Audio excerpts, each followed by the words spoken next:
Hello students, कैसे हैं आप सभी। देखिए बच्चों, एसएसटी में हमारा चैप्टर नंबर 14 चल रहा था। उसमें हमने क्या पढ़ा था, खिलाफत आंदोलन और असहयोग आंदोलन के बारे में मैंने आपको बता दिया था। अब जो नया टॉपिक है वो है हमारा सविनय अवज्ञा आंदोलन। देखिए इसमें क्या हुआ था। इसमें है सबसे पहले स्वराज्यवादी असहयोग आंदोलन वापस लेने के पश्चात कांग्रेस दो समूह में बट गई। एक समूह जिसका नेतृत्व चित्तरंजन दास, विट्ठल भाई पटेल तथा मोतीलाल नेहरू जैसे नेता कर रहे थे, ने 1990 ईस्वी में एक्ट के अंतर्गत गठित विधान परिषदों में प्रवेश के लिए अपील की। देखो बच्चों, कांग्रेस ना दो ग्रुप में बट गई थी असहयोग आंदोलन के बाद। ठीक है, उसमें से जो एक ग्रुप था उसका नेतृत्व कर रहे थे चित्तरंजन दास और मोतीलाल नेहरू। ठीक है, तो इन दोनों ने 1919 में एक एक्ट आया था, उसके अंतर्गत इन्होंने कहा था कि हम विधान परिषद में अपना मेंबरशिप करेंगे। लेकिन जो दूसरा ग्रुप था उन्होंने इस बात के लिए मना किया। ठीक है, देखिए आगे क्या हुआ फिर। उनका उद्देश्य असेंबली तथा काउंसिलों के माध्यम से सरकार को निरंतर बाधित करते रहने की नीति अपनाना था। उनका सोचना था, मतलब उनके अकॉर्डिंग उन्होंने सोचा कि अगर हम अंग्रेज़ों के साथ, ब्रिटिश सरकार के साथ उनकी असेंबली में बैठेंगे, उनके साथ पार्टिसिपेट करेंगे तो शायद हम उनके कामों में निरंतर बाधित करने की नीति अपनाना था। यानी कि उनके काम में हम क्या कर सकते हैं, रुकावट डाल सकते हैं। ठीक है, उन्होंने 1923 ईस्वी के चुनाव लड़े तथा केंद्रीय विधानसभा एवं प्रांतीय परिषदों में बड़ी संख्या में सीटें प्राप्त की, किंतु कुछ ही वर्षों में स्वराज्यों को इससे अधिक कुछ प्राप्त होना कठिन लगने लगा।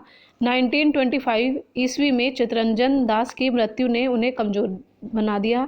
दूसरे समूह ने काउंसिलिंग के प्रवेश का विरोध किया। इस समूह का नेतृत्व वल्लभ भाई पटेल, सी राजगोपालाचारी और राजेंद्र प्रसाद कर रहे थे। देखिए अब जो ये ग्रुप चला था स्वराज वाला, तो इसका नेतृत्व कौन कर रहे थे, चित्तरंजन दास। तो 1925 में चित्तरंजन दास की मृत्यु हो गई। ठीक है भाई, किसी घातक बीमारी के कारण इनकी मृत्यु हो गई थी, डेथ हो गई थी। तो उसके बाद जो ये ग्रुप बना था ये कुछ अच्छा नहीं चल पाया आगे। ठीक है, तो इसलिए जो दूसरे वाला समूह था उन्होंने काउंसलिंग में प्रवेश का विरोध किया था। वे इस पक्ष में बिल्कुल भी नहीं थे कि हम अंग्रेजों के साथ बैठे उनका काम करें। उनका मानना था कि हम अपने हिसाब से अपना काम करेंगे। और जो दूसरे ग्रुप था उसमें कौन कौन थे, सरदार वल्लभ भाई पटेल थे, सी राजगोपालाचार्य जी थे और राजेंद्र प्रसाद भी थे। 1923 ईस्वी में परिवर्तन समर्थकों ने कांग्रेस खिलाफत स्वराज्य पार्टी अपना ली थी, जिसे स्वराज पार्टी के नाम से जाना जाता है। ठीक है ना, जो स्वराज पार्टी बनी थी तो इन्होंने कांग्रेस खिलाफत स्वराज पार्टी का नाम दिया था इस पार्टी को अपने। 1923 में बना था जो। इस नई पार्टी को कांग्रेस के अंदर रहकर ही एक समूह के रूप में कार्य करना था। कांग्रेस ने स्वराज वालों को चुनाव लड़ने की इजाज़त दे दी। स्वराज पार्टी ने चुनाव लड़ा तथा विधानमंडल में कुछ सीटें जीती। प्रत्येक अंग्रेजी कार्यवाही का विरोध करके विधानसभा में उनकी नीतियों तथा प्रस्तावों को पारित कराना बहुत कठिन बना दिया था।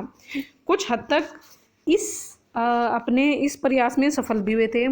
जैसे कि उन्होंने सोचा था कि हम उनके असेंबली में जाएंगे, वहाँ पर हमारी मेंबरशिप करेंगे तो शायद हम जो ब्रिटिश सरकार के कार्य उनमें रुकावट पैदा कर सकते हैं। तो इसमें वे कुछ हद तक सफल भी हुए थे, क्योंकि जब वे उसमें विधानमंडल में कुछ सीटें उन्होंने जीत ली थी। अपनी पार्टी का उन्होंने क्या नाम क्या रखा था, कांग्रेस खिलाफत स्वराज पार्टी। लेकिन देखिए नाम तो खिलाफत के अकॉर्डिंग रखा था, लेकिन ये कांग्रेस के अंडर ही काम कर रहे थे। ठीक है, तो इसमें उन्होंने बहुत सारे काम अंग्रेजों के कठिन भी कर दिए थे। असहयोग आंदोलन वापस लेने के बाद गांधी जी को जेल भेज दिया गया था। उन्होंने फरवरी 1924 में रिहा किया गया। उनकी रिहाई के बाद कांग्रेस ने अपने रचनात्मक कार्यक्रम फिर से शुरू कर दिए थे, मतलब क्रिएटिविटी फिर से आ गई थी कि हमें क्या करना है क्या नहीं करना है। कुछ मुद्दे जिन पर ध्यान केंद्रित किया गया वे थे, सबसे पहला था अस्पृश्यता, छुआछूत का उन्मूलन। उस समय पर छुआछूत बहुत ज़्यादा थी, क्योंकि अंग्रेज जो थे वो केवल अपने जो बच्चे होते थे या अपने थे उन्हें अच्छा मानते थे, इंडियंस को तो बेकार मानते थे।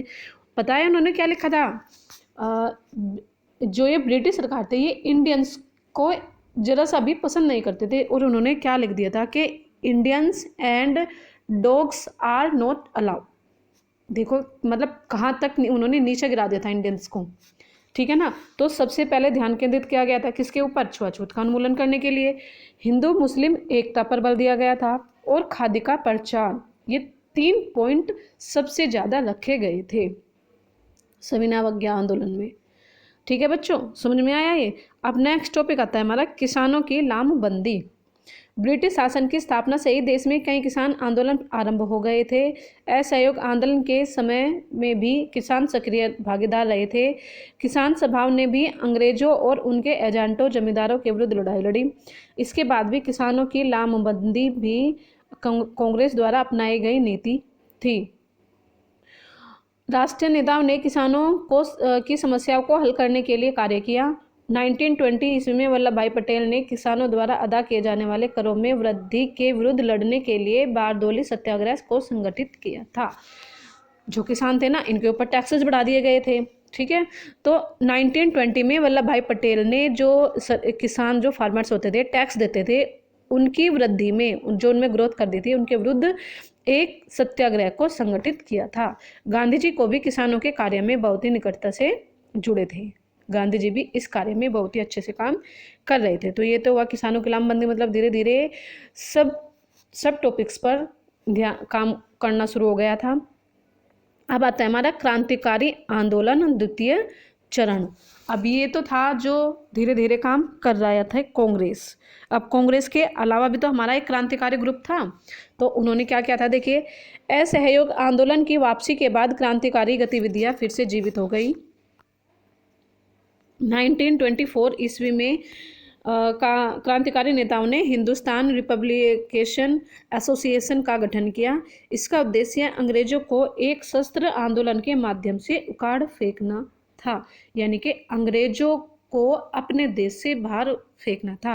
1925 ईस्वी में क्रांतिकारियों के एक समूह ने काकोरी में एक रेलगाड़ी को रोक लिया और कुछ सरकारी धन ले गए।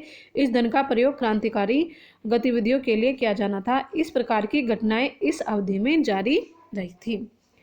देखो बच्चों, इन्होंने क्या किया था, जो क्रांतिकारी थे, इन्होंने एक ट्रेन को लूटा था और वहां से बहुत सारा धन लिया था, जिसे काकोरी षड्यंत्र कांड के नाम से भी जाना जाता है। ये आगे है, इसे मैं अच्छे से आगे एक्सप्लेन करूंगी। अंग्रेजों का दमन क्रांतिकारियों को रोकने में असफल रहा। जो अंग्रेज थे अब वे भी क्रांतिकारियों को रोकने के लिए लगे हुए थे। 1928 में उन्होंने एक अंग्रेज पुलिस अधिकारी सैंडर्स की हत्या कर दी। कुछ माह पहले उसने लाला लाजपत राय के नेतृत्व में एक शांति प्रदर्शन पर लाठी चार्ज का आदेश दिया था, जिसमें लाला लाजपत राय को घातक चोटें आई और बाद में मृत्यु को प्राप्त हुए। देखो बच्चों, जो ये सैंडर्स थे ना, इन्होंने क्या किया था, इनकी हत्या क्यों की थी क्रांतिकारियों ने? क्योंकि इन्होंने अभी थोड़े टाइम पहले ही लाला लाजपत राय जो थे, हमारे बहुत बड़े लीडर थे ये, इन्होंने अपने एक उसमें मतलब इन्होंने एक क्या किया था, शांति प्रदर्शन किया था। शांति प्रदर्शन में मतलब जो इन्होंने आंदोलन चलाया था उसमें लाठी चार्ज का आदेश दिया था। और जो लाठी चार्ज का आदेश दिया था ना बच्चों, वो ज़्यादातर केवल और केवल लाला लाजपत राय पर ही किया गया था। इससे लाला लाजपत राय को बहुत ज़्यादा चोटें आ गई थी, जिसके कारण कुछ दिनों बाद उनकी मृत्यु हो गई थी।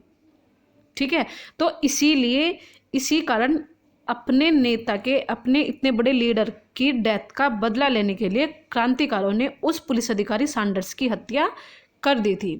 इसी वर्ष हिंदुस्तान रिपब्लिक एसोसिएशन का नाम बदलकर हिंदुस्तान सोशलिस्ट एसोसिएशन HSRA रख दिया गया था। देखो पहले अभी हमने ऊपर पढ़ा था, क्या नाम था इसका, हिंदुस्तान रिपब्लिकेशन एसोसिएशन HRA, अब क्या हो गया HSRA सोशलिस्ट, और इसमें ऐड कर दिया गया था। इसमें सोशलिस्ट शब्द इसलिए जोड़ा गया क्योंकि भगत सिंह सभी क्रांतिकारी महसूस करते थे कि समाजवाद उनके लक्ष्यों में एक से एक होना चाहिए। HSRA के माध्यम से क्रांतिकारियों ने सरकार को रोकना जारी रखा। 8 अप्रैल 1929 को भगत सिंह और बटुकेश्वर दत्त ने केंद्रीय विधानसभा में जन सुरक्षा विधेयक और 31 श्रमिकों की गिरफ्तारी के विरोध में बम फेंका। बम फेंकने और अंग्रेज विरोधी नारे लगाकर दोनों में आत्मसमर्पण कर दिया। क्रांतिकारी आंदोलन बंगाल में बहुत मजबूत था। नौजवानों ने अलोकप्रिय पुलिस अफसरों और मजिस्ट्रेटों को निशाना बनाया। 1930 ईस्वी में 3 युवा क्रांतिकारी बेनोई बोस, बादल गुप्ता और दिनेश गुप्ता ने जेल में इंस्पेक्टर जनरल को मार दिया था। ठीक है बच्चों, इससे आगे एक बार और आप इसकी अच्छे से रीडिंग करेंगे तो आपको ये एक बार अच्छे से समझ में आ जाएगा।